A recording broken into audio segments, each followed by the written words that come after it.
I was a blind woman who bumped into the head of the Mafia. That same night, he began watching me as if I'd touched a part of him no one was ever supposed to reach.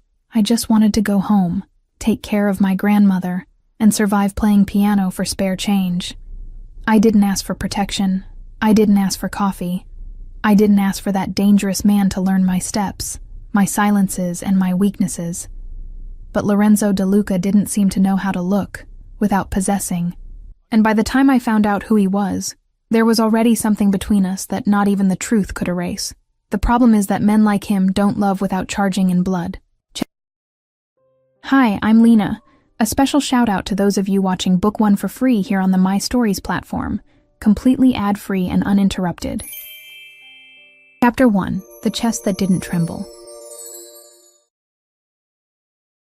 The rain started before I even left the apartment, and Nona coughed 3 times in a row when I ran my hand over her forehead to check for fever. Her skin was hot in the wrong way, that dry heat that doesn't call for a blanket but for a doctor. The room smelled of eucalyptus, old medicine, and a leftover bit of tomato sauce that had been sitting on the stove since lunch. The walls of Little Italy were still damp as always, with that faint mold around the baseboard that I recognized by touch, and the radiator creaked the way I already knew by heart, like a tired old man complaining every winter. "Go play," she murmured in Italian, holding my hand 2 seconds longer than usual. "Come home early." "I will, Nonna." She squeezed my fingers once more, the way she did when she was praying without wanting to admit she was praying. I grabbed the cane from behind the door, counted the steps to the stairs, and went down the 19 steps I knew by memory. The 5th one creaked. The 12th was shallower. The last had a loose piece of tile on the edge. Down below, the air smelled of bread from the corner bakery and of gasoline.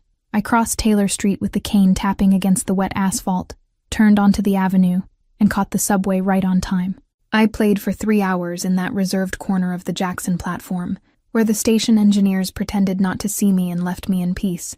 The trains rushed past, pushing that hot, metallic wind onto the back of my neck. Passengers tossed coins into the case of the electric piano, some with a clean clink, others with that muffled sound of someone who dropped them on purpose without looking. And I tried not to think about the electric bill or the prescription I still needed to buy the next morning. My fingers ached at the knuckle of my thumb, from the cold.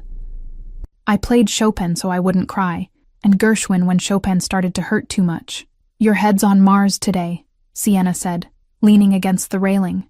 She'd shown up halfway through the 2nd hour, smelling of brewed coffee from the bar where she worked upstairs, and of that cheap vanilla perfume she swore was French. "You hit 3 wrong notes, Aurora." "You don't hit 3 wrong notes even if I shove you." Nona got worse. "Want me to go over there later? I want you to leave me alone so I can finish." She laughed, in that way that didn't need an answer, and walked off, clicking her heels against the concrete in a rhythm that looked more like choreography than walking. I played for another 40 minutes and counted the coins by touch, sorting the quarters by the ridges on their edges. 2 bills, 11 big coins. Maybe enough for the prescription, maybe not. I tucked it all into the inner pocket of my coat, closed the piano case, and headed for the exit, pulling my hat down over my ears. That was when the cane struck a broken step I could have sworn I knew, and could have sworn I'd avoided, and my whole body was thrown forward. I knew, even before I fell, that I was going to hit someone. What I didn't know was that I'd hit a chest like that, a chest wide, solid, covered in wet wool, smelling of expensive cologne and of rain. It wasn't just any smell. It was woody, dark, with a citrus note underneath.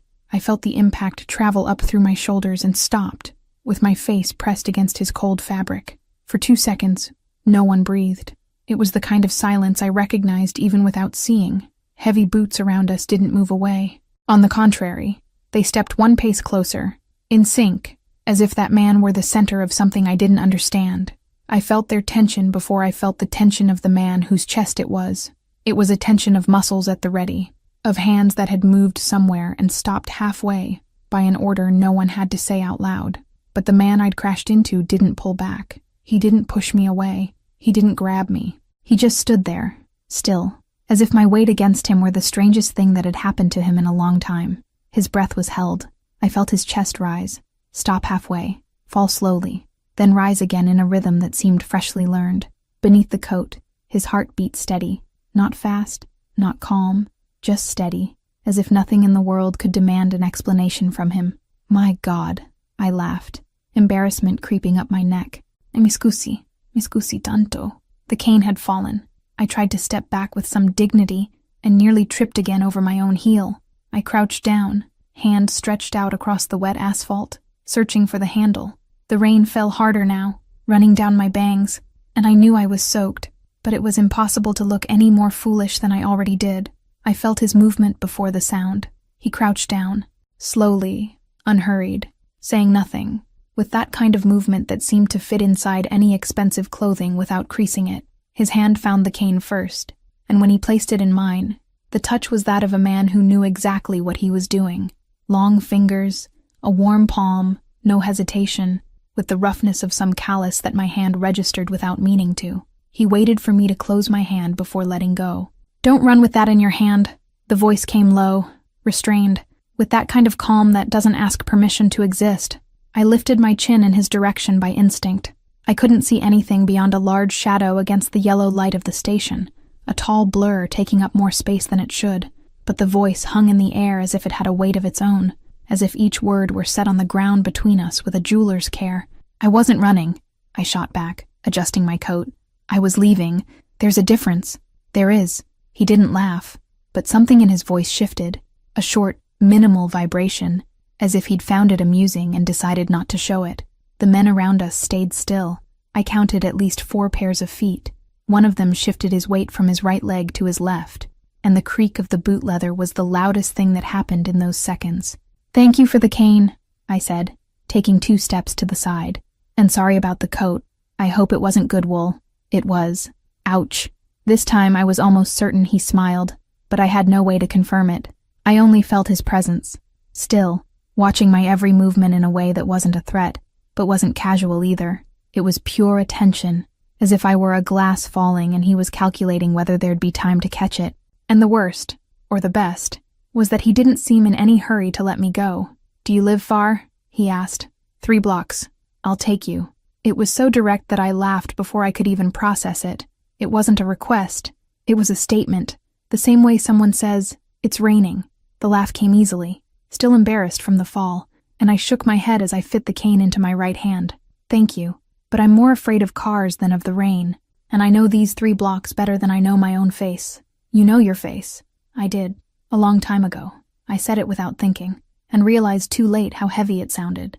I expected awkward silence, or some polite phrase to end the conversation, but the man fell silent again. Not the silence that apologizes, the silence that listens. It was a silence that had temperature, and I swear I saw his shadow lean an inch in my direction. "Good night," I said, before things could get worse. "Good night, Signorina." The word reached me from behind when I'd already taken the first step.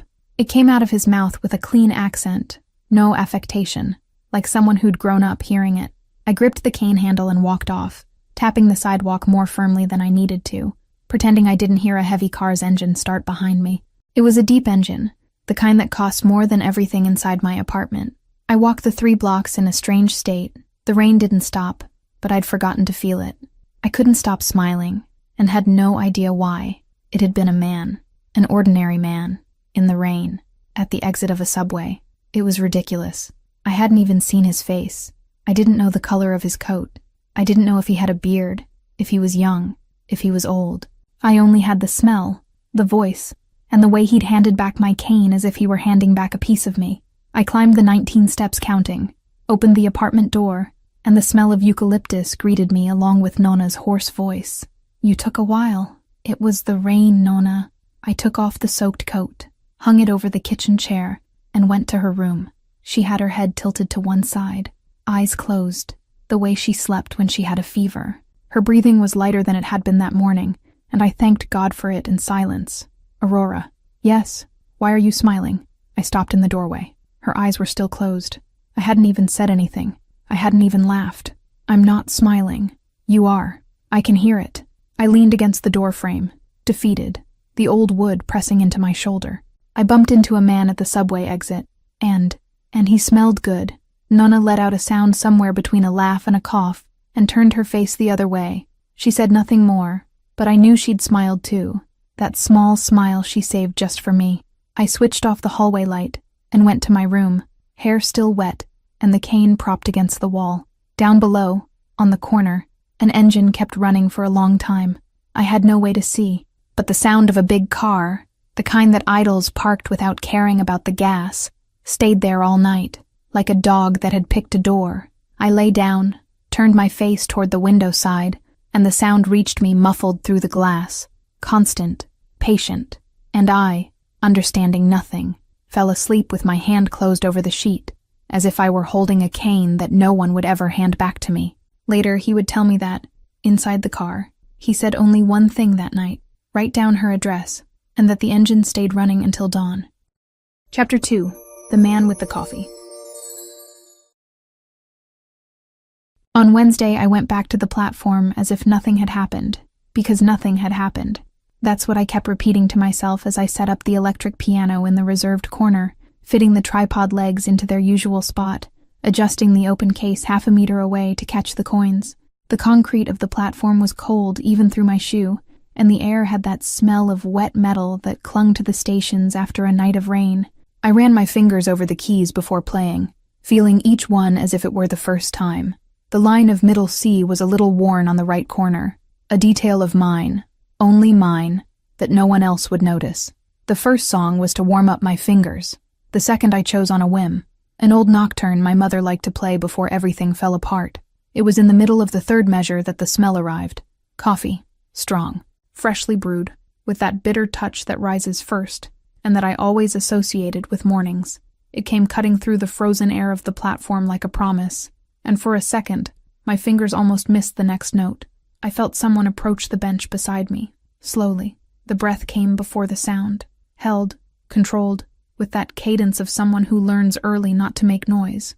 I didn't need to lift my face. I already knew. It was the same chest I'd tripped into 2 days before, the same expensive coat that had smelled of rain and of something woody I still couldn't name. He said nothing. He just sat down and set something on the floor, near my right foot, in the exact spot where I'd reach out if I wanted to drink. The warmth of the cup rose up through the leather of my shoe. I kept playing, pretending my heart hadn't just changed rhythm in the middle of the score. I played 3 more whole songs without stopping. He didn't get up, didn't comment, didn't clear his throat. He was just there, beside me, breathing slowly while the station rattled with the arrival and departure of the trains.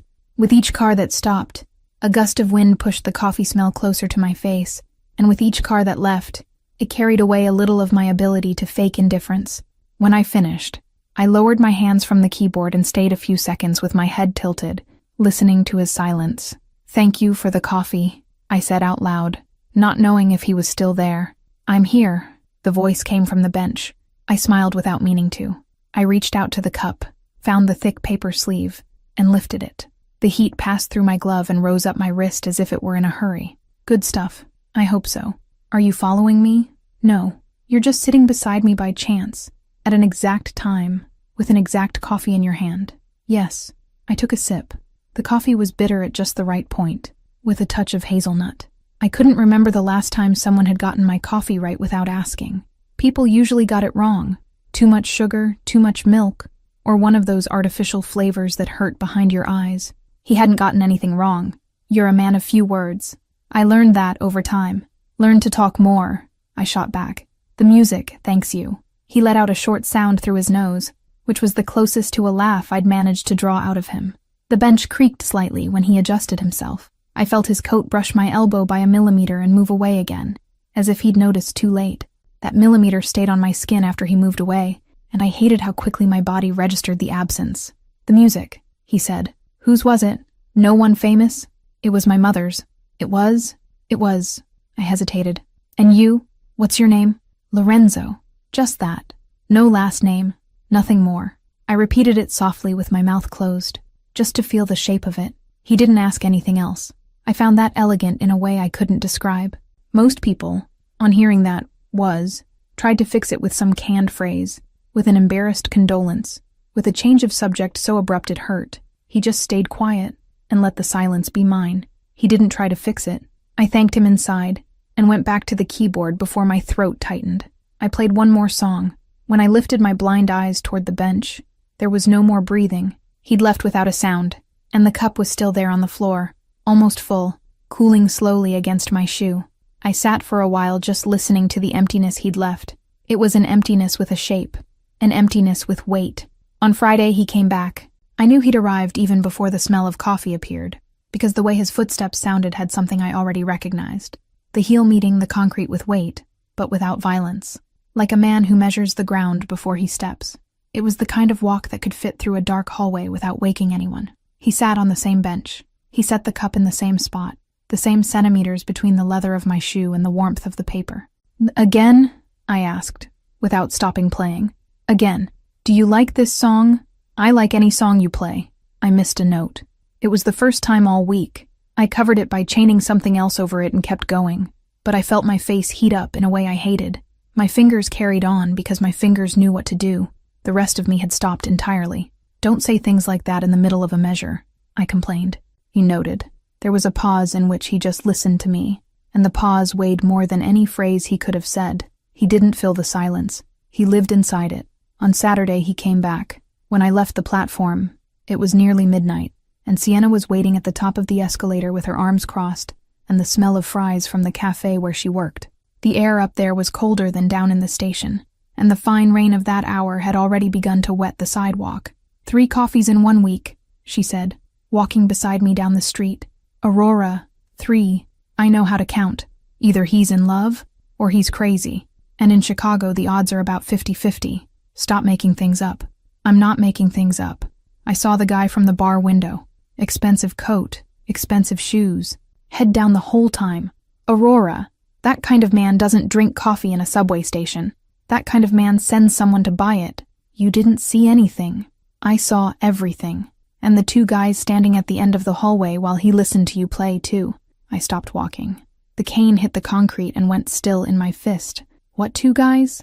"Forget it. I talk too much." She nudged me by the elbow. "Go home. Sienna, go home. Aurora." I walked the rest of the way with my head fuller than it should have been. The 2 guys. The phrase kept rising and falling inside my chest, and I tried to convince myself that Sienna was exaggerating, that she made up stories even about silly things. But the sound of his heel on the concrete came back to my ear, and his silence, and the way he'd measured every centimeter of space between us, as if every centimeter mattered. I climbed the building stairs one by one, counting out of old habit, and when I reached the landing, I stopped. There was someone on the corner down below. It wasn't fear. It was attention. It was the kind of presence I'd learned to feel when someone stayed too long in the same spot. I leaned against the apartment door, hand on the icy knob, and stood still, listening to the street. A low engine, running, in no hurry. An engine that wasn't waiting for someone to come out. It was waiting to be sure I'd gone in. "You again?" I asked the air. No one answered, but the engine didn't start up to leave. And someone who's running starts the engine. I smiled at the stairs, opened the door, and went in. I closed it slowly, carefully, and rested my forehead against the wood for a second before turning the key. Nonna was awake, with the little radio playing softly in the kitchen. The air smelled of chamomile tea and old bread warmed over the flame, the smell of that house for as long as I'd known myself. She turned her face toward the door before I said a word. "Sit," she said, in Italian. I sat. The chair creaked as always. "This man," she went on, in the same language, stirring the spoon slowly inside her cup. "The coffee one you mentioned the other night. What about him, Nonna? You talk about him in a certain way, Aurora. A way that isn't yours." She took her time. I heard the spoon tapping against the ceramic in a gentle rhythm. I heard the radiator clicking near the window. And there's the engine down below that turns on and doesn't go away. I can hear that from here. You hear too much, Nonna. I hear what you don't want to hear. That man isn't what he seems. I swallowed hard. The gulp went down rough, as if it were cold coffee. Did you hear him? I hear everything, cara mia. The spoon stopped. I hear how he walks on the corner. He walks like a man who learned not to make noise. That kind of man learns for a reason. What reason? She turned her face toward me. I couldn't see her eyes, but I felt the weight of her gaze as if I felt a hand on my cheek. The whole kitchen seemed to shrink around our table. Aurora? Yes. You like him? I didn't answer. I didn't need to. The heat that rose up my neck answered for me, and Nonna always knew how to hear what I didn't say. She sighed. She took my hand across the table, with those thin, warm fingers I'd known forever, and squeezed gently. Her fingers trembled a little. I didn't know if it was from age or from what she was about to say. Go slow, Piccola. With a man who makes no noise, we always go slow. I stood, kissed her forehead, and went to my room without saying anything more. I lay on the bed fully dressed, the cane propped against the wall and my heart beating in the wrong rhythm. The sheet smelled of the cheap soap we bought on the corner, and I lay there staring at a ceiling I couldn't see, as if it had answers. Outside, on the corner, the engine stayed silent, and I, for the first time in a long while, couldn't decide whether that silence was good or whether it was the most dangerous thing that had ever entered my life. Chapter 3. The Clean Hands. 2 weeks after that first Wednesday, Monday arrived with a dry cold that cut Taylor Street in half. In 14 days, the coffee man had become routine. Wednesday, Friday, Saturday, then Tuesday, then Friday again. Always on the same bench, always on the right side, always without asking anything I didn't want to answer. I was standing on the sidewalk in front of the building, my thin coat buttoned up to my neck, waiting for the man who had started calling me the little piano girl, in a voice too low to be harmless. He'd told me, the night before, that he'd managed to convince someone to open a closed restaurant just for the two of us. I'd laughed the way I always laughed at him, half sarcastic, half breathless, and asked if he was trying to impress me. "No," he'd answered. "I'm trying to feed you." It was there, in that second, that I realized I was in serious danger. Not the kind Nona would want me to fear, the other kind. The car pulled up. I recognized the engine by the vibration in the sole of my shoe before I even heard the door open. He got out, and his footsteps had that restrained weight of someone who'd learned early not to make noise. I felt his hand touch my elbow with the lightness one reserves for what can break. "Aurora," he said, "let's walk. It's 3 blocks. You trust my legs that much?" "I trust them more than the asphalt in this city." I laughed quietly, let him fit my arm into the crook of his elbow, and we walked. Taylor Street smelled of bread, fresh out of the oven from a bakery 2 doors down, and further ahead, of gardenia perfume from the lady who sold flowers on the corner. I recognized every meter by smell, but this time, there was something more. His wool coat, the warmth escaping his body, the way he shortened his stride to match mine without saying he was shortening it. "We're almost there," he warned. "There are 2 steps at the entrance. Low. I'll count them. You don't need to count." "I know I don't need to. I'm counting because I want to." And he counted. 1, 2. The restaurant door opened before he touched the handle. I walked into a smell of tomato sauce simmered for hours, garlic golden in olive oil, fresh basil. The dining room was silent, no other table occupied. I knew, without having to ask, that he had paid for it to be that way. "I'm going to step on something," I said, laughing. "I guarantee it. I'm between you and anything." He pulled out the chair. I felt the backrest at just the right height, the dark wood tabletop under my fingers, a lit candle some 30 centimeters from my wrist.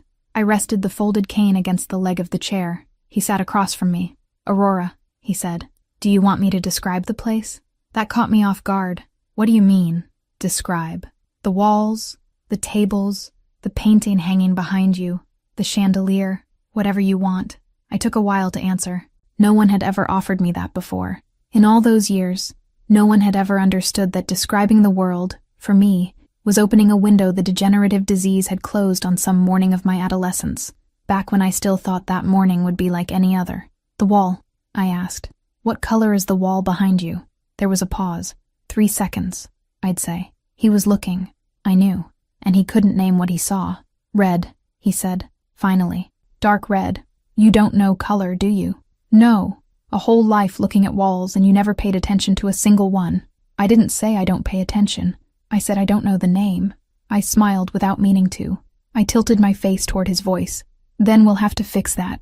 I'll teach you the names of colors, and you lend me your eyes. Deal." He stayed silent for 1 second longer than he should have.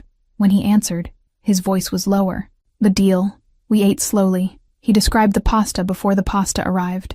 Thin strands coiled like little golden spirals, with sauce dripping over the edge of the plate. He described the wine, dark, dense, smelling of old wood. He described the waiter, a short man, bald, a black jacket with one more button than it needed, and somewhere between the second course and the espresso, I realized he was enjoying himself, not the food, the exercise of watching me look at what he described.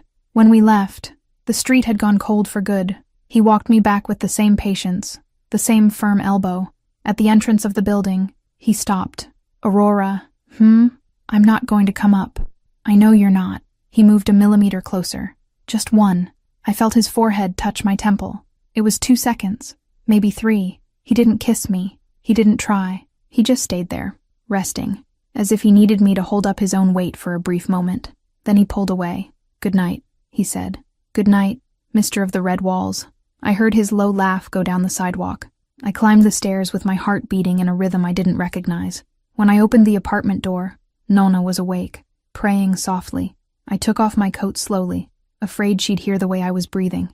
"Smells like garlic," she said, without opening her eyes. "I ate Italian. With him. She said nothing more that night. Neither did I. 2 days later, Nonna had a fever. I woke before dawn to the sound of her coughing in the small back room. I went there barefoot, sat on the edge of her bed, pressed my hand to her forehead. It was too hot. I brought water, brought a wet cloth, brought the medicine left over from the previous month because I still hadn't managed to buy the current month's. I didn't go play that morning. I didn't go in the afternoon. When the sun went down, she was still the same. I called him. I didn't ask for anything. I just said, in a voice firmer than I was feeling, that I might not make it to the platform for a few days, because Nona wasn't well. He listened in silence. Then he said, "I'll come over. You don't have to. Aurora, you don't have to. Aurora, I'll come over." I hung up the phone with the feeling that I'd been knocked down without anyone pushing me. 40 minutes later, I heard his footsteps on the building's narrow staircase. I recognized them at once. That way of stepping, putting his weight on the foot that lands first, as if each step were a room where he needed to assess the exit before continuing. I opened the door before he knocked. "You're fast. I'm punctual. It's not the same thing." "No," he said, coming in. "It's not." Nonna was in the living room now, leaning back in the old armchair that was the only piece in the apartment she'd let me wash once a month. I felt the air change density when he came in. It wasn't fear. It was recognition. She lifted her face toward him before he opened his mouth, as if she already knew exactly who had stepped into that room. "Buonasera, signora," he said, in Italian. A very low voice. Nonna took a deep breath. She took her time. "L'uomo che porta santi e diavoli nella stessa tasca," she said, slowly. "The man who carries saints and devils in the same pocket." I didn't understand at that moment the size of that phrase. I'd understand later. But I saw, felt, really, the way his body lost its color. It was just 1 second. A pause in his breathing that I'd already learned to count the way you count heartbeats. He said nothing. He walked slowly to the armchair, knelt on the floor beside her like a son. He took Nonna's hand between both of his. I stood in the kitchen doorway, not knowing which side of the scene I should go to. "You have a fever," he said. "I'm old," she answered. "It's something else." He didn't laugh. "I'll send a doctor first thing tomorrow." "Caro, I didn't ask." "I know you didn't ask." Nonna closed her eyes. She squeezed his fingers with the little strength she had. "Take care of my girl." It was a whisper. I heard it from the kitchen threshold, because the silence in the apartment that night was dense enough to carry 3 words from one room to another. He took a deep breath. He didn't say, yes. He didn't need to. He stayed until Nonna fell asleep. He changed the cloth on her forehead twice. He adjusted the blanket over her legs. He spoke to me in the kitchen in almost no voice at all, asking if I'd had dinner, saying he'd send food the next morning, telling me the doctor would arrive at 7. Before he left, he stood for a while in the doorway and asked me, without quite looking at me, whether I had an old test result stored somewhere. "Anything," he said, for a friend of his who might be able to look at it. I answered that I did. He just nodded. When he left, he rested his hand on my cheek for a second. Just that. And he went down the narrow staircase without looking back. I closed the door. I rested my forehead against it. For a very brief moment, I thought that maybe what Nonna had said about saints and devils wasn't just her old Italian talking to itself. On Thursday night, I went back to playing. The Jackson Station platform was emptier than usual. I played 1 hour less because I was still worried about Nonna. I gathered the little coin box, closed the lid of the borrowed piano, took the cane. I climbed the escalator. It was in the alley behind the station that I heard it. 2 men. They weren't the usual footsteps. Not the beggar who slept by the warm grate. Not the newspaper delivery guy who always greeted me. They were heavy, deliberate footsteps, spaced in a way that only exists when someone is measuring the distance to someone else. I felt the air change temperature on the back of my neck. I felt the cane grow heavier in my hand. "Good night," I said, out loud. To no one. No one answered. I gripped the cane handle. I mentally calculated how many steps it would take to reach the lit corner. 12, maybe 13. I started walking. The footsteps behind me sped up a little. I gripped the handle tighter, and then, from where I couldn't tell, other footsteps. Lighter, faster, coming from the opposite side. 3 people, at least. There was a short noise. A collision, maybe. A body brushing against another with restrained force. A swallowed curse. And then, the silence came back. Not the silence that comes with fear. The clean silence. The silence of someone who had resolved something for me without asking my permission. I stood still for 2 seconds. "Thank you," I said, not knowing to whom. No one answered again, but someone took a deep breath, far off, at the end of the alley, and just by the way of that breath I knew it wasn't him. It was another, someone who worked for him. I walked to the lit corner. I took the phone from my bag. I called, "Aurora." There was someone behind me. Silence on the other end of the line. A silence that lasted too long to be harmless. "Are you okay?" "I am." There was someone behind me, and then there was someone behind that person. "Do you know anything about this?" He took his time. "Go home, Aurora. I'll call you when you get there." "Lorenzo, go home." I hung up. I walked the 3 blocks with my heart in my throat, but in no hurry, because hurry, at that moment, would have been admitting something I wasn't ready to admit yet. At home, Nonna slept peacefully. The fever had broken. I changed clothes, lay down. The phone rang exactly when my head touched the pillow. "I'm home," I said. "Good. Lorenzo, tell me, who were those men?" "It doesn't matter." "It matters." He took a deep breath. I heard, on the other end of the line, the sound of paper being folded. "Aurora, there's something I need to tell you. Not today. On Sunday." "What is it?" "On Sunday." "You're scaring me." "No, I'm giving you good news. I swear it's good news. I just need Sunday." I closed my eyes in the dark. I pressed the phone against my ear as if it were a hand. "All right," I said. "Sunday." He hung up. I lay there in the dark, listening to Nonna's breathing in the other room. And only when I started to drift off did I realize that he had found, somewhere in the world, something he thought worthy of offering me. I couldn't imagine what. I only knew that his voice, on the phone, had a kind of hope I'd never heard in him before, and I didn't know whether that made me happy or more afraid than everything that had come before. Chapter 4: The Night the Lake Listened. Sunday morning, his car stopped in front of the building at 8 o'clock sharp. I came down in jeans and a white blouse, with the cane folded in my pocket because he'd said, the night before, that it was a routine appointment and that I wouldn't have to walk much on my own. I found that strange. I had never mentioned any appointment, but Lorenzo, over the last few weeks, had begun to know things about my life before I told him, and I, in a carelessness I now recognize as the beginning, had begun to find that less invasive and more tender. My mistake. "Good morning," he said, opening the car door for me. The smell of the seat's leather came mixed with that of the coffee he'd left in the cup holder for me, still hot, like on every morning when he crossed my path. "Good morning. What appointment is this?" "Northwestern. A friend of mine asked to look at an old test result of yours. I didn't take any test. You did. 2 months ago. Through the city's insurance. I requested a copy." I stopped with my hand on the doorframe. "Lorenzo? Get in the car, Aurora." I got in. Not because I agreed, because Nonna was at the window above the bakery watching me, and I didn't want to slam a door in front of her. Northwestern Hospital smelled of disinfectant and weak vending machine coffee. The doctor who received us wasn't American. He spoke with a German accent, calm hands, around 60 years old. He greeted me by name, sat in the chair beside me, asked if I knew why I was there. I answered no. He looked at Lorenzo. Lorenzo took a deep breath. "Aurora," the doctor said, in a gentle voice, "there's an experimental procedure that's been conducted in Zurich for 4 years. Patients with your specific condition, your age range, your type of degeneration. The statistics are good. Partial recovery in 8 out of 10 cases." I felt the blood rise to my jaw. "And you're telling me this because Mr. DeLuca brought me your medical records, and you're a candidate." I turned my face toward Lorenzo. I couldn't speak for 2 or 3 seconds. When I could, my voice came out low. "You did what, Aurora?" "You took my medical records. I requested a copy. Without asking me. I knew you wouldn't let me." I stood. I took the cane. I left the office without saying anything more. I heard the doctor say something in an apologetic tone. I heard Lorenzo thank him in the tone of someone who wasn't listening. I heard footsteps behind mine down the hallway. Aurora, don't talk to me. Aurora, listen, don't talk to me. I reached the lobby.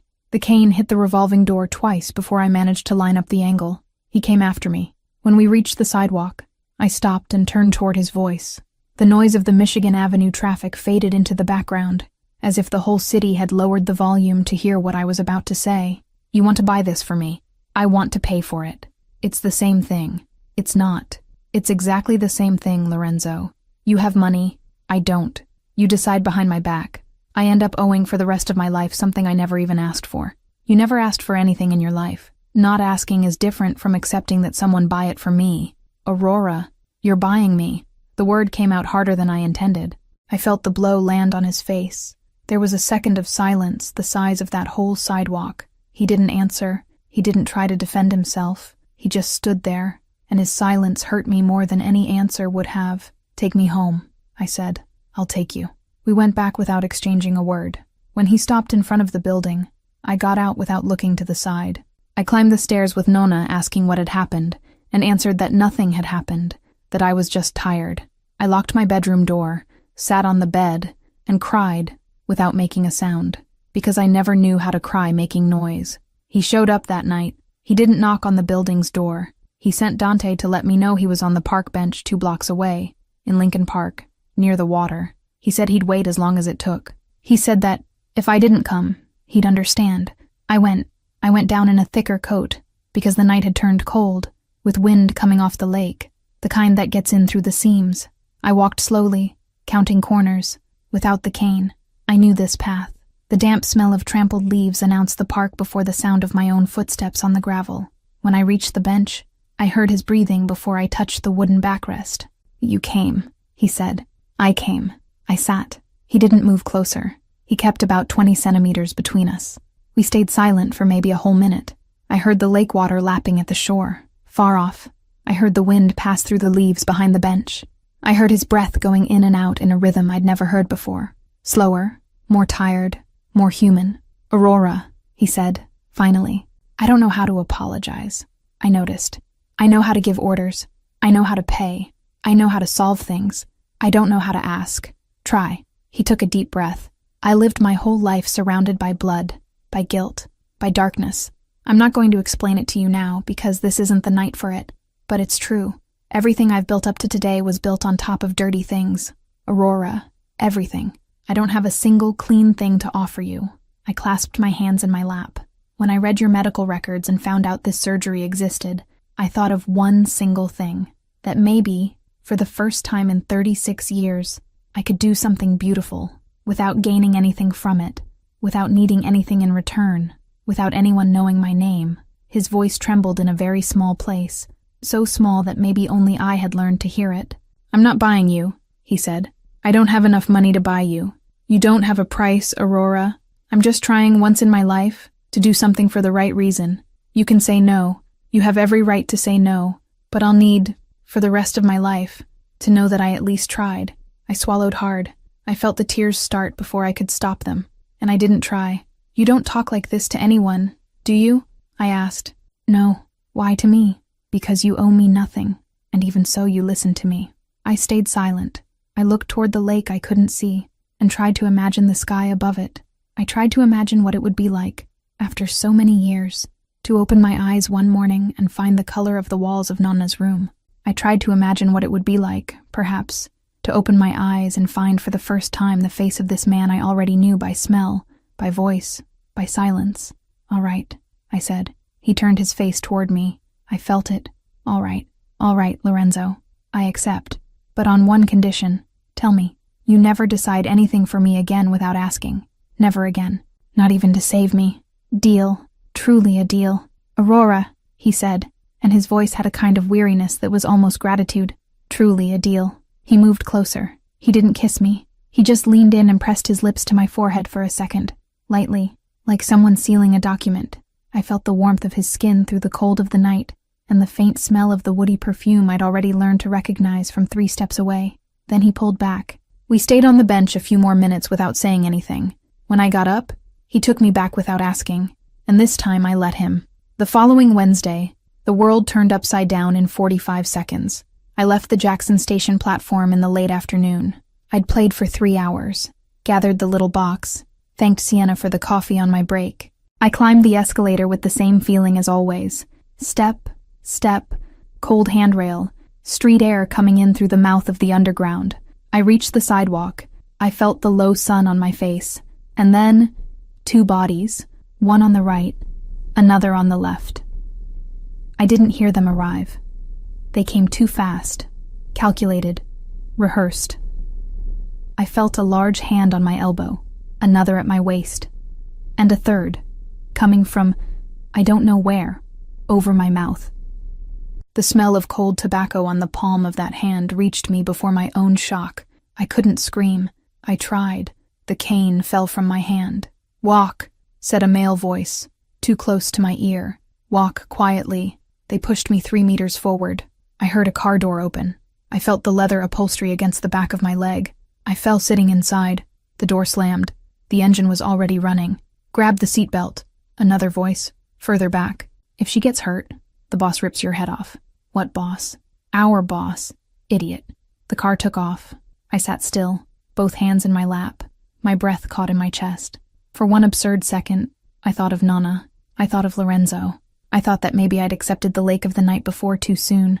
Then I breathed, and I remembered something I learned early. When you can't see, the world offers you other ways of knowing where you are.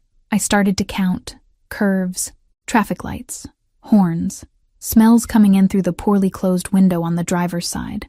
The smell of a bakery at some point after the station. A gas station right after a right turn. A more open stretch of road. Strong wind. A different vibration in the tires. We'd left downtown. 15 more minutes. Smell of industrial oil. Smell of burnt rubber. Smell of stagnant water. It wasn't Lake Michigan. It was a canal. Industrial zone. Far from downtown. The car stopped. The doors opened. "Get out," said the voice. Slowly. I got out slowly. They led me across a cement floor, then across a corrugated metal floor that echoed under my steps. A warehouse. High ceiling. A long echo. Smell of oil. Damp cardboard. Recent cigarettes. They sat me in a cold metal chair that bit the thin fabric of my pants. They didn't tie my hands. They didn't need to. I couldn't see well enough to escape. And they knew it. There were footsteps. One pair. Heavy footwear. A calm walk. A deliberate stop about 2 meters in front of me. "Aurora Bellucci," said a new voice. Calm. Younger than Lorenzo's. "We heard you talking to your grandmother on the phone the other day. I apologize in advance. Who are you?" "Aldo. Just Aldo. You know I can't see." "I know. Then why are you here?" He laughed quietly. I didn't like the laugh. "I'm here because I wanted to understand. What kind of woman makes Lorenzo DeLuca drink coffee in a subway station 3 times a week? Do you have any idea how long it's been since anyone saw that man sitting on a public bench?" I swallowed hard. I didn't answer. "So you didn't know," he said, more to himself than to me. "Curious, very curious. I don't know what you're talking about. You will know, not from me, from him, when he comes." I clasped my hands in my lap. I didn't cry. I didn't give him that piece of skin. "He'll come," Aldo went on. "I know he will. I just need you to stay there, nice and quiet, and for him to come. And he's going to show me something he hasn't shown anyone in 20 years, that he has something to lose." That was when I understood. Not everything, but enough. The coffee man wasn't a tired broker. He wasn't a friend of the family. He wasn't a gentleman in an expensive jacket who described red walls because he'd spent his life looking at them without paying attention. He was something else. He was exactly the thing Nonna had tried to tell me in a single phrase of old Italian, with his hand between hers, in the living room armchair. The man who carries saints and devils in the same pocket. I had heard the phrase as poetry. It had been a warning. Aldo must have seen something in my face. He laughed again. "Ah," he said. "There it is. Now you know." Chapter 5. The Silent War. The first thing I understood was the smell. It wasn't the warehouse. The warehouse smelled of old oil, of damp cement, of the rough rope that had spent the whole afternoon marking the skin of my wrists. It was a new smell coming in through the crack of the steel door, a smell of burnt gunpowder and cold rain, and inside it, beneath everything, the scent of wet wool that I'd recognize in any corner of the world, even if I lived 100 years without hearing that voice again. Lorenzo had arrived. I was tied to a wooden chair in the center of the warehouse, in Cicero, with my hands bound to the backrest and my bare feet on a floor that seemed to want to bite me with cold. The wood of the chair had a loose splinter on the corner, and I'd spent the last few hours focused on it, on the way it scratched the thin fabric of my dress, because thinking about the splinter was better than thinking about the rest. Aldo Moretti had left the warehouse a little earlier, not out of flight, but with the calm of someone who wanted another man to witness the scene in his place. Before leaving, he'd tried to figure out, with me, what he couldn't figure out on his own. Why a man like Lorenzo De Luca would lose his head over a blind woman who played piano on a subway platform. Later, I'd understand that he wanted to be only the warning, not the target, deliver the message and disappear for the next move. He'd spoken low, too close, with the sour breath of someone who hadn't slept in days. I didn't answer, not because I was brave, because I didn't know either. I heard the door burst open. It wasn't a gunshot. It was deeper than a gunshot.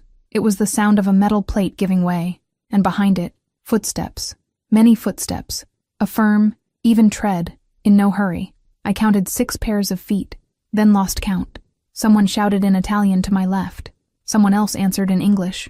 Closer, and the voice cut off in the middle of the word. And then the silence came in waves. Small silences, each marked by a short, dry crack, and right after, by the muffled thud of a weight collapsing onto the corrugated metal, which echoed until it died near the ceiling. Each pair of those sounds was a man who stopped breathing. I counted 7. I stopped counting. I didn't cry. I couldn't cry. Aurora, his voice came cracked, low, from the other side of the warehouse. It was the first time I'd ever heard Lorenzo say my name like that, like someone holding a glass about to shatter, like someone not sure the glass still exists. His footsteps crossed the cement quickly, too quickly, and when he got close, I felt the coat before I felt him. Wet wool, and beneath the wool, that smell of metal I already knew without ever having learned to name it. "I'm here," I said. My own voice sounded foreign to me, as if it came from a borrowed throat. His hands found mine behind the chair. They were firm hands, but they trembled. I had never felt his hands tremble. He cut the rope in 2 quick movements with something I preferred not to think about, and when he freed me, he held my wrists with a delicacy that didn't match what had happened in the last minutes on the other side of the door. His fingers passed over the red marks of the rope, as if the marks were his, as if he had put them there. "Well, can you stand?" "I can." I stood. My legs gave out. He caught me before the floor reached me. That was how I felt it, on his shoulder, against my cheek. His coat was wet with a water that wasn't rain. It was heavier, warmer. I closed the eyes that couldn't see anyway. I said nothing. He took off the coat and wrapped it around me before carrying me outside, and I let him, not because I'd accepted it, because I still didn't have the strength to refuse.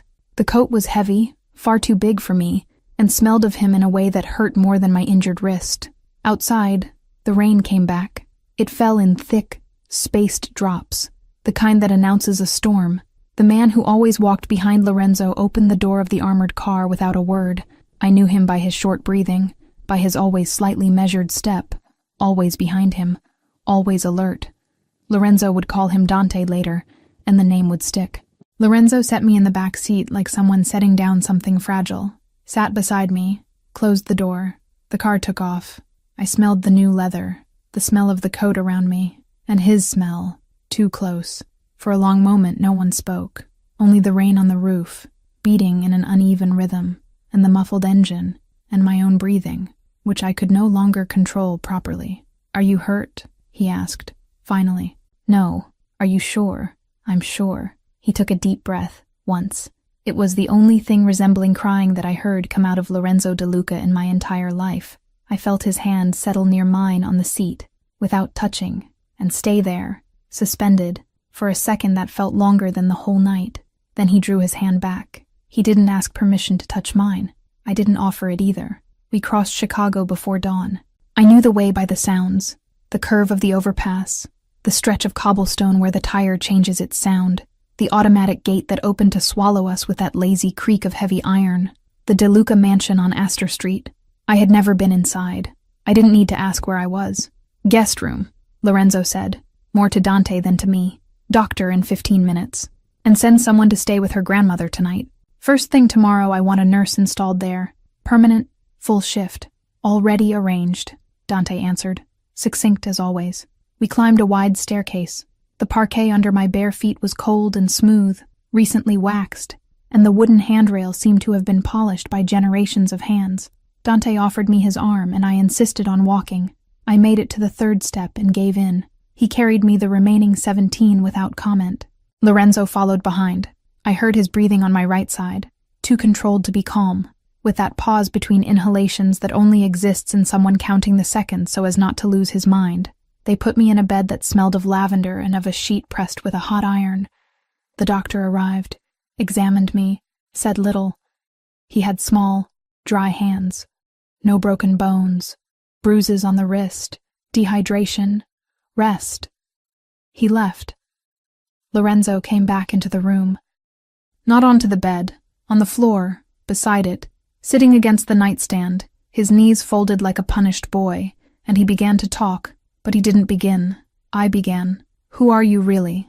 De Luca, Lorenzo De Luca, Familia. I closed the eyes that had always been mine. For how long? Since I was 24. My father died in an ambush in December. I took over at the funeral. Did you choose it? No. Vittorio Greco chose for me. And I let it happen. I swallowed hard. The splinter from the chair in Cicero still seemed lodged somewhere in me. And the men on my corner? I asked. The loan sharks who stopped pounding on Nonna's door last month. Was that you? He took his time. It was. The nurse who appeared before I even knew I needed one. That was me. The coffee? I said, and my voice slipped away in the middle of it. Always on the right side of the bench. You noticed? I noticed? It was my turn to fall silent. Each of his answers pulled a brick from a wall I'd spent months building inside myself, and I didn't know if there was any house left on the other side. When he finished, he stayed silent. I heard his coat brush against the nightstand. I heard the clock in some distant hallway strike the half hour. I heard the rain outside turn to a fine drizzle. Get out, I said. It was the only word that fit in my mouth. Lorenzo rose slowly, like someone getting up from a mass that ended too soon. He didn't ask for anything. He didn't try to explain more. He left. The door closed carefully, as if care could make up for something, and I lay looking at the ceiling I couldn't see, with his coat still over me, not even brave enough to push it aside. Saturday afternoon, I came down on my own for the first time. I counted 17 steps again, this time from top to bottom, my hand gripping the handrail until my knuckles ached, and reached a room that smelled of old paper and waxed wood. A library. I recognized it by the acoustics. Walls covered in books swallow sound in a way no other room does, returning your voice almost muffled, as if they respected the silence of the volumes. I sat in an armchair near what must have been the window. The leather was soft, too deep, and gave under my weight with a sigh of use. I felt the weak autumn sun on my face, and it was there that I cried. I didn't cry for Lorenzo. I cried for the man I had drawn inside myself over the last few months, with the patience of someone drawing with eyes closed, the tired broker who loved coffee, the man who described dark red walls knowing nothing of color, the man who rested his forehead against my temple at the entrance of the building and left without ever asking for one more minute. That man had died somewhere between the warehouse and the mansion staircase, and I didn't know if he had ever existed, or if I had invented him whole just to be able to endure life. The door opened. I recognized the breathing before the step. You came alone? I asked. He sent for me, Sienna answered. Said you'd need it. She crossed the library quickly and hugged me without saying anything more. She smelled of the cafe where she worked, of cheap vanilla, of rain. Her hair was wet at the ends and went cold against my neck, and I silently thanked her for that small, ordinary discomfort, for that banal thing that still existed in the world. It was the most familiar thing that had touched me in 2 days. We stayed like that for a time I didn't measure. Aurora, she said, quietly, afterward, you didn't love a liar. You loved a man who hid too much. It's not the same pain, but it hurts the same. It hurts worse. I know. She didn't try to fix it. Sienna never tries to fix it. She just stays. She kept on, with her hand in my hair, stroking it slowly, without the exaggerated care of someone afraid of breaking me, just with that firm touch of an old friend who doesn't need permission to exist close to me. Later, when the window was already cold against my back, and the whole house had changed its smell the way it changes when the day ends, I asked to speak with him. Lorenzo came into the study where Sienna had left me, and closed the door behind him with that discreet click that only exists in expensive doors. I heard his footsteps stop at a respectful distance. He waited.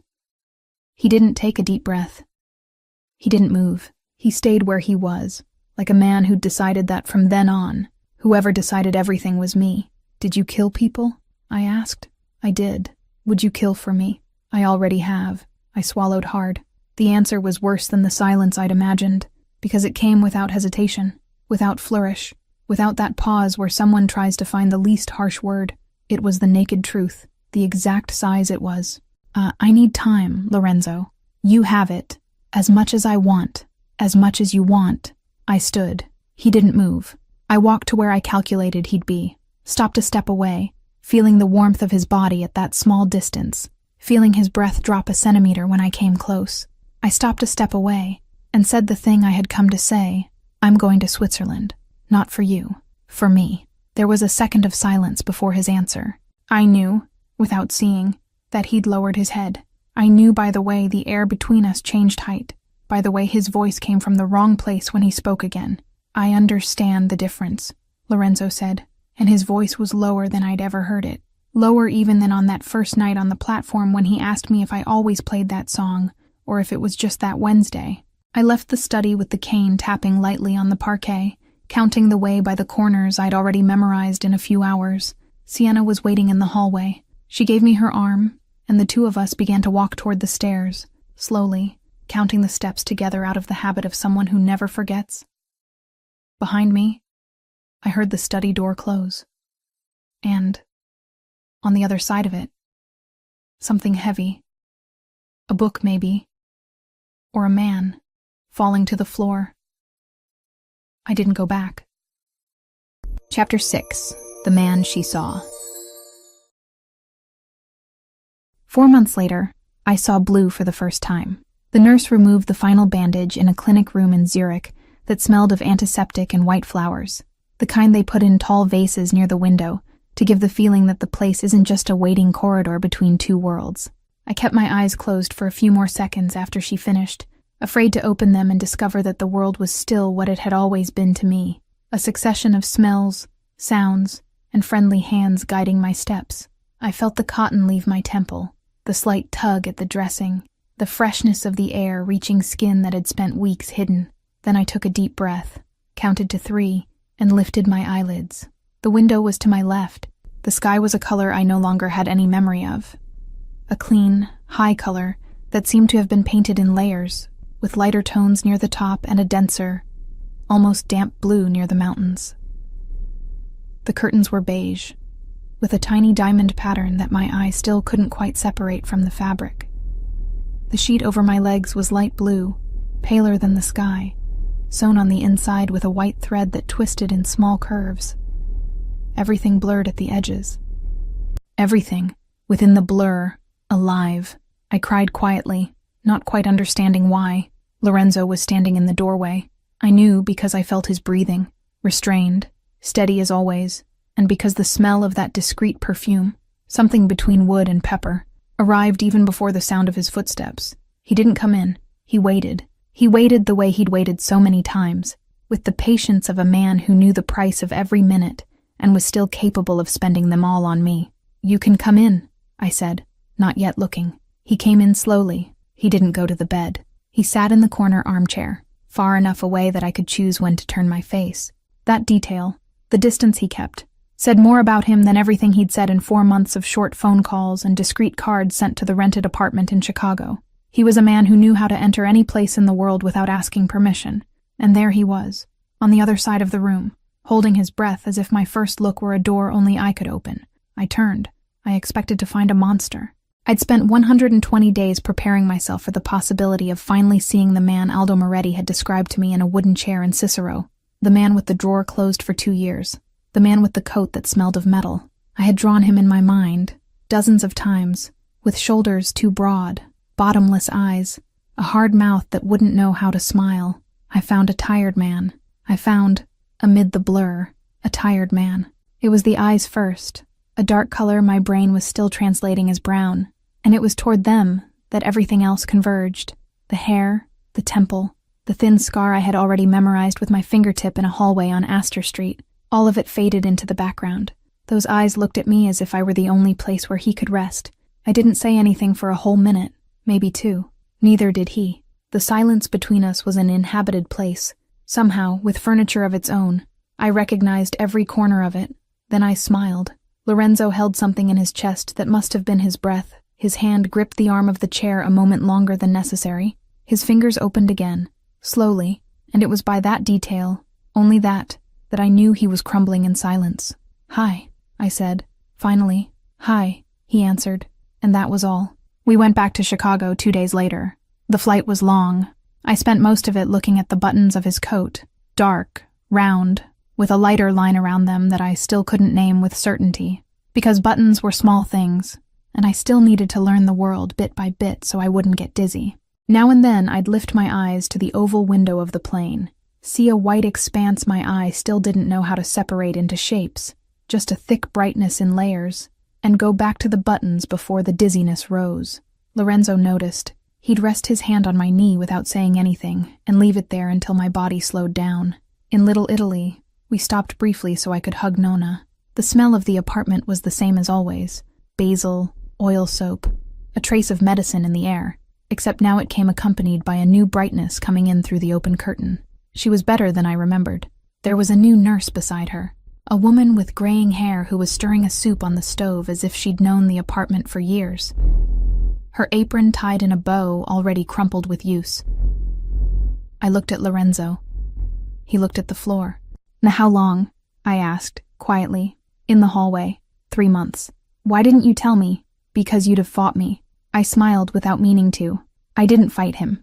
I just filed that information away, in the same place where I kept all the other things he'd done without telling me, and realized that the drawer inside me was slowly beginning to stop being a reason for fear and become a kind of proof. Nona held my face between both hands and looked at me for a long time. Looked at me the way she used to look at me before, when I couldn't see, and she kept seeing for me. Her hands were warm, with that lightness of thin skin that only the old have. "Beautiful," she said in Italian. "More beautiful still now that you can see. Nonna, and you," she went on, turning slowly to Lorenzo. She measured him from head to toe, calm, unhurried, as if her time were the only time that mattered in that room. "You promised to take care of my girl." "I did. You're keeping it."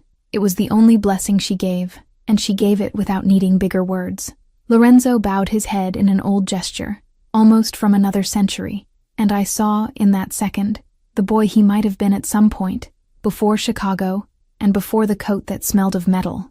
"He didn't take me to the Astor Street mansion. I don't want you to live where blood has been," Lorenzo said, inside the car, as we left the neighborhood. His voice was low, controlled, but it had a tiny crack at the edge, the kind only someone who knows it by heart can hear. "I want to start in a clean place." I looked at the streets through the window, the storefronts dripping colors I still confused, the red lights of the traffic signals pooling on the wet asphalt, the silhouettes of pedestrians passing too fast for my eye to follow.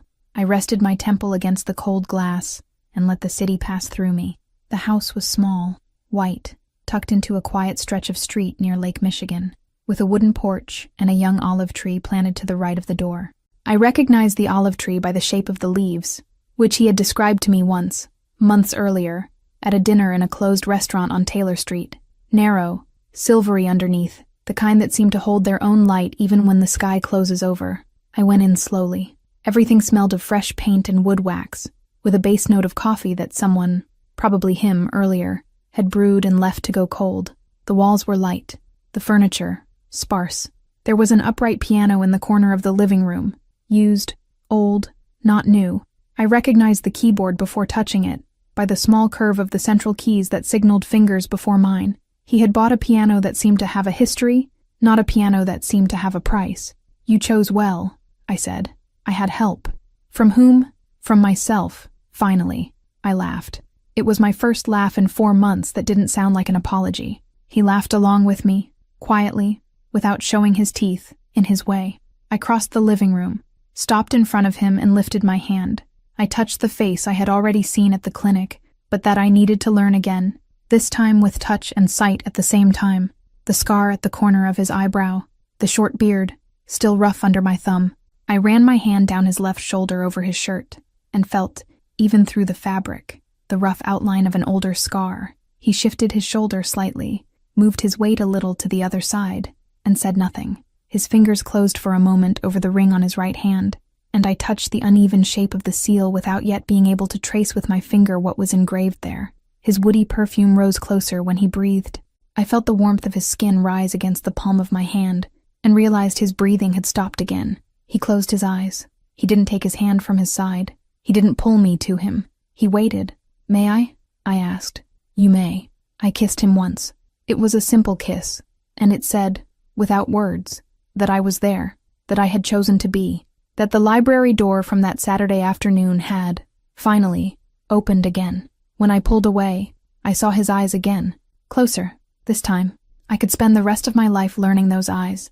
The bedroom door closed behind us. The hallway light went out. Morning came gray and sweet over the lake. I came down in a robe, barefoot, my hair still damp. The floor was cold under my feet and creaked slightly in 2 spots in the living room, a music of an old house that I was already beginning to memorize. Lorenzo was already in the kitchen. He'd set 2 cups on the counter, 2 saucers, a jug of milk, and the sugar. He didn't ask if I wanted any. He knew. "Good morning. Good morning." He handed me a cup, held the glass door open with his shoulder, and we went out together onto the porch. Lake Michigan was still, a silvery gray, with small white lines where a very light wind passed. A gull cut across the sky far off, became a thin streak, and vanished. I sat. He sat beside me. He rested his bare foot against mine, under the table, without ceremony, and I didn't move away. Aurora. He took a sip of coffee before continuing. The cup came down slowly to the saucer. His fingers stayed closed around the porcelain for a moment, like someone using the warmth to choose the next word. "There are things I'm going to need to change. I don't promise everything, but there are things I'm going to change." I looked at him from the side. I studied his profile against the gray of the lake, brown of the eyes, white of the temple, the line of the jaw. I thought of all the men who promise everything and deliver nothing, and of how that man there, with everything he had in his hands, was being careful enough to promise me only what he could deliver. "I accept the beginning," I said. He lowered his eyes for a second, smiled at the cup, and covered my hand with his on the table. His hand was heavy, warm, with a faint callus at the base of the thumb. We stayed like that for a while. I looked at the lake. I looked at his reflection in the glass of the porch to my left, where the image arrived crooked, with some outline still escaping my sight, the shoulder a little less defined, the hair a little less sharp, the edge of the jaw dissolving into a soft blur that blended into the gray of the sky. The nurse in Zurich had warned me. The surgery would keep progressing for months still. Some things would take longer than others, I thought, for just a second, before smiling again and going back to drinking my coffee. I hope I never confuse what I see with what is really there. His hand squeezed mine just a little. I squeezed back.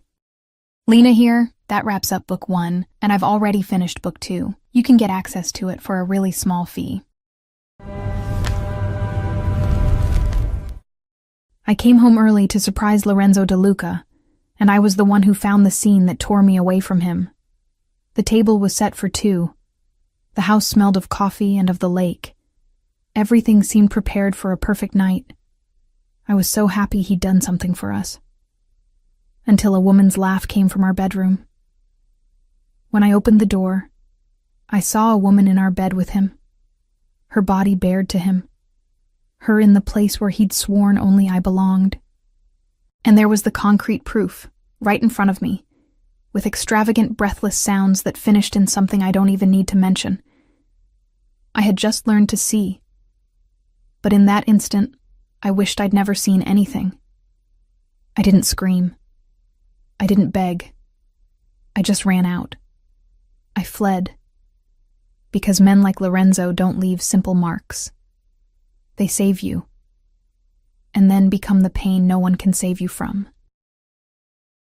Like I said, that was just a taste of book 2. To watch it uncensored, just click on the first link here in the pinned comment. I'll see you on the other side in a few seconds. Remember, just click on the first link down here in the comments, and book 2 complete, no ads, no interruptions, will already be available for you. It's very simple. Book 2 is something I'm loving making. You're loving it too, so I promise there will be more.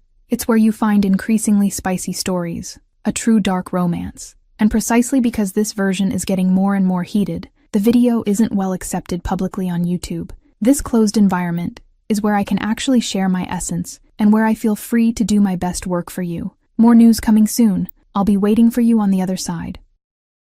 Unfortunately, many people have been downloading our audio, effectively copying the entire story, and simply reposting it on YouTube. If you want to watch the original story and be the first to receive the next ones, search for My Stories by Lena on YouTube to get the best dark romance content. Remember, the official channel is My Stories by Lena on YouTube. I'll be waiting for you there. Congratulations! Your purchase has been confirmed, and you now have full access to books 1 and 2 of all our stories, completely ad-free and uninterrupted. Everything is available on the My Stories platform, from Mafia romance and billionaire romance to our spicier tales. This content is ready for you now, with new episodes added daily. Access is simple. Just log in using the same email address you used for your purchase. A confirmation has also been sent to that same email. The My Stories platform is very simple and intuitive. Each image represents a story. If it has a book too, just click and press play. Everything is already unlocked for you. You can also rate each story, leave a like, and write a comment. Your feedback will be visible to all our other subscribers. This is our romance universe, so please feel free to interact. From this moment on, this is officially your home for romance stories. Just head over to mystoriesromance.com and press play. Welcome to the family.